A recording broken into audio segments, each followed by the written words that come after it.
এফডিসিতে শিল্পী সমিতির নির্বাচন হয়েছে। নির্বাচনের পরে এফডিসির শিল্পী সমিতির সদস্যরা এক জায়গায় দাঁড়িয়ে একটা হুজুরকে ভাড়া করে এনেছে 500 টাকা দিয়ে, যে আপনি একটু দোয়া করে দেন, আমাদের নাটক সিনেমার ব্যবসায় ধস নেমেছে, নাটক সিনেমা ভালো চলতেছে না, আমরা নতুন করে সদস্য হয়েছি, আপনি একটু দোয়া করেন। এখন মাথায় টুপি মুখে দাড়ি বিশাল বড় একটা হুজুর এসে 500 টাকা পাইয়া হাত তুলে দোয়া করতেছে, আল্লাহ আপনি এফডিসি এবং এই শিল্পী সমিতির সদস্য আর সিনেমার ব্যবসার ভেতরে আপনি বরকত দান করেন। জোরে বলেন সুবহানাল্লাহ।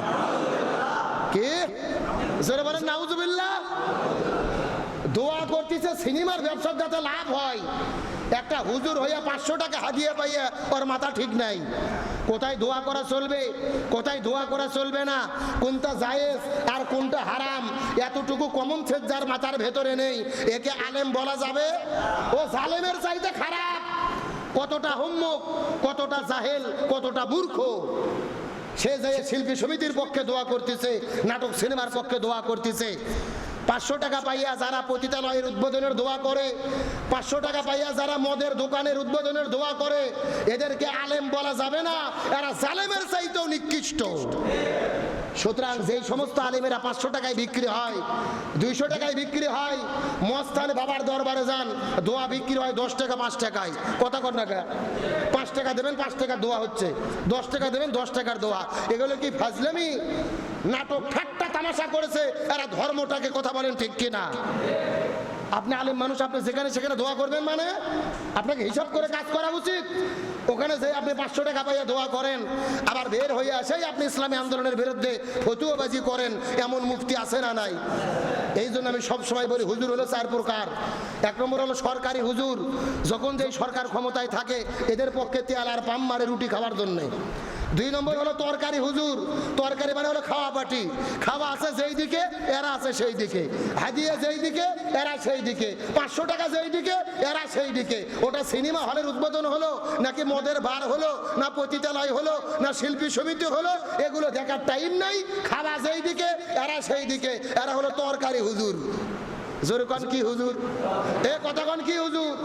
তরকারি, তরকারি মানে খাওয়া পাটি।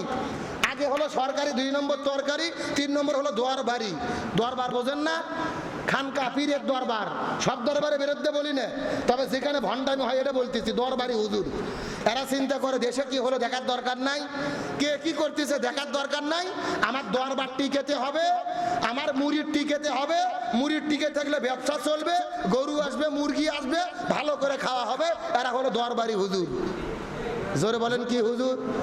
1 নম্বর সরকারি, 2 নম্বর তরকারি, 3 নম্বর দরবারি, আর 4 নম্বর হলো দোয়ারকারী। দরকারি কাদের বলে? যারা যেখানে সেখানে দোয়া করে না, জালেমের সাথে আপোষ করে না, হকের পক্ষে থাকে, ইসলামী আন্দোলন করে, প্রয়োজনে জেলে বন্দি হয়, ফাঁসির দড়িতে ঝোলে, জীবন দেয়, কিন্তু জালেমের কাছে মাথা নত করে। এখন আপনারা বলেন তো 4 প্রকার হুজুরের ভেতরে দরকারি হুজুর কম না বেশি? সবচাইতে কম হলো দরকারি হুজুর। কোরআনের মহব্বত আমাদের কলিজার ভেতরে থাকার দরকার আছে না নাই? আর ওই কোরআন থেকে আলিমদের সিনার ভেতরে, কোরআন থেকে আলিমদের মাথার ভেতরে, কোরআন আলা হয় আলেমেরা, ওই আলেমদের সম্মান করার দরকার আছে না নাই? আপনি অবশ্যই সম্মান করবেন। তবে আলেম যদি প্রকৃতপক্ষে হক্কানি আলেম হয়, যারা বলেন কি হয়? আলেম বহু প্রকার আছে দেশে, বহু ধরনের আলেম আছে, বহু ধরনের হুজুর আছে, বহু ধরনের টুপিওয়ালা দাড়িওয়ালা লোক আমাদের সমাজে আছে না নাই? হুজুর হলেই সে প্রকৃত হুজুর না, দাড়ি টুপিওয়ালা মানেই সে সকলে প্রকৃত হক্কানি আলেম নয়। সরাসরি আল্লাহর কথা, আল্লাহর বাণী। ওই সবুজ পাখি বলতিছে, এ ফেরেশতারা তোমরা মুনকার নাকির, তোমরা হলে আল্লাহর হুকুমের গোলাম। আল্লাহ যা বলে তোমরা তাই করো। আর আমার পরিচয় তোমরা জানো, আমি হলাম আল্লাহর কোরআন, সরাসরি আল্লাহর বাণী। সুবহানাল্লাহ বলবেন না? ফেরেশতারা কার গোলাম?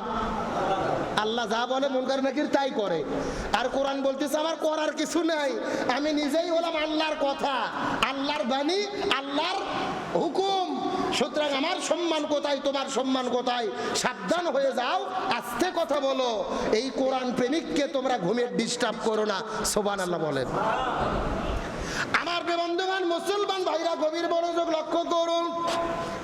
এই কথা বলার পরে মুনকার নাকির বড় বিপদের মধ্যে পড়ে যাবেন।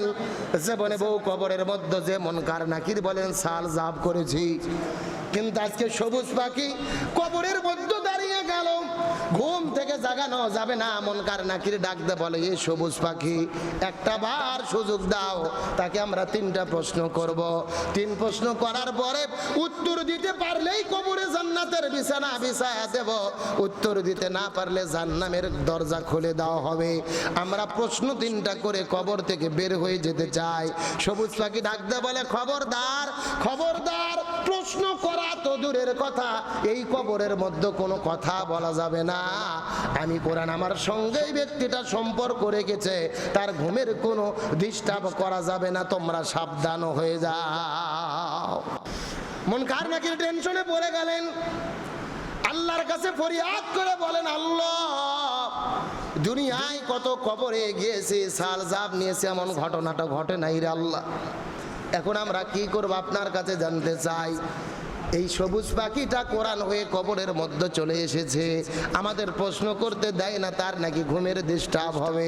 এখন কি করব বলেন তো, আপনার কাছে জানতে চাই।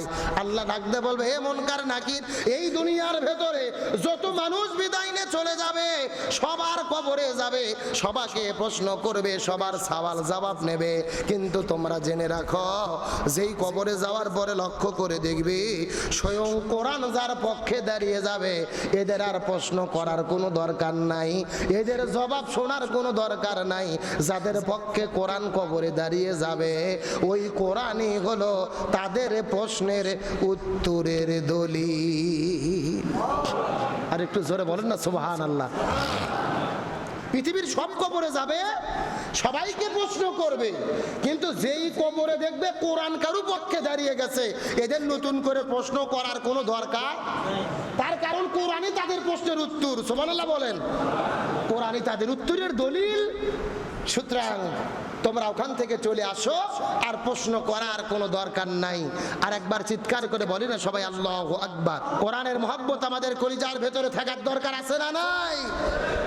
আর ওই কোরআন থেকে আলিমদের সিনার ভেতরে, কোরআন থেকে আলিমদের মাথার ভেতরে, কোরআন আলা হয় আলেমেরা, ওই আলেমদের সম্মান করার দরকার আছে না নাই? আপনি অবশ্যই সম্মান করবেন, তবে আলেম যদি প্রকৃতপক্ষে হক্কানি আলেম হয়। যারা বলেন কি হয়? আলেম বহু প্রকার আছে দেশে, বহু ধরনের আলেম আছে, বহু ধরনের হুজুর আছে, বহু ধরনের টুপিওয়ালা দাড়িওয়ালা লোক আমাদের সমাজে আছে না নাই? হুজুর হলেই সে প্রকৃত হুজুর না, দাড়ি টুপিওয়ালা মানে সে সকলে প্রকৃত হক্কানি আলেম নয়। এফডিসিতে শিল্পী সমিতির নির্বাচন হয়েছে, নির্বাচনের পরে এফডিসির শিল্পী সমিতির সদস্যরা এক জায়গায় দাঁড়িয়ে একটা হুজুরকে ভাড়া করে এনেছে 500 টাকা দিয়ে।